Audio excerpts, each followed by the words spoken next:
Clear to land, runway 21, Mooney 58 X-ray.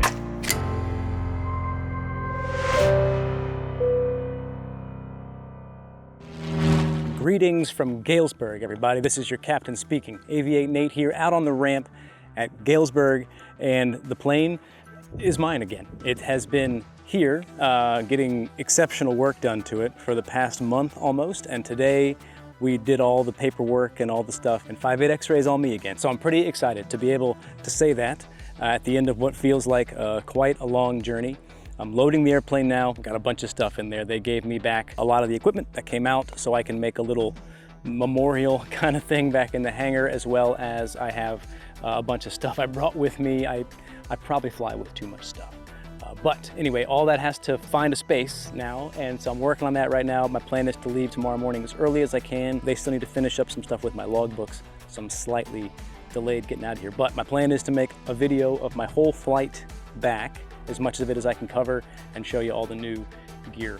We can quickly walk over, you know, if you want to see some of it, because if I was you, I'd want to see some of it.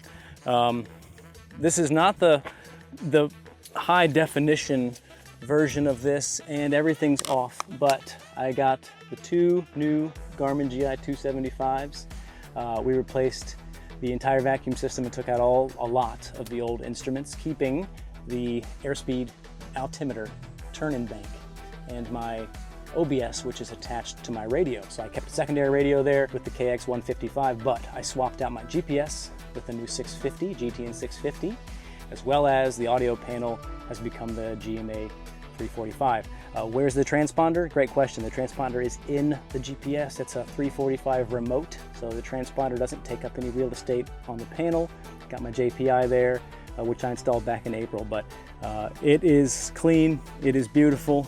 Moved my Avionics master switch over with the other switches. Got a new clock there that lights up just below the tail number.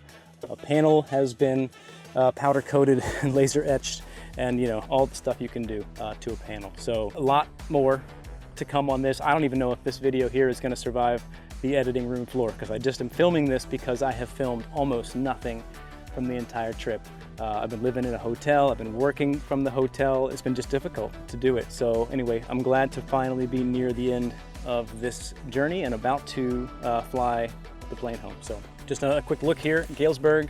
This is the airport where I learned to fly. That's the spot. If you watch my first solo flight, it's this view of me bouncing a Skyhawk off of runway 21.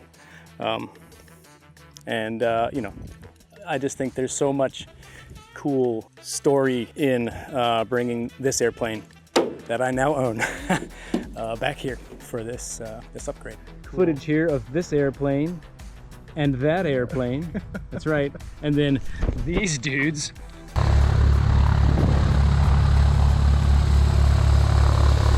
There's so many things in my mind that I want to talk about. I haven't really processed a lot of this yet. We're just finishing up the work. So I'm gonna have a lot of time on the way home to think about it. And then we're gonna do a lot of talking about this upgrade, how much it means to have this equipment now, and all the cool new capabilities that it's gonna unlock for me. So stay tuned, keep watching. Thank you for watching. This is Aviate Nate, and until the next one, you can be my wingman anytime. Clear to land, runway 21, Mooney 58 X-ray.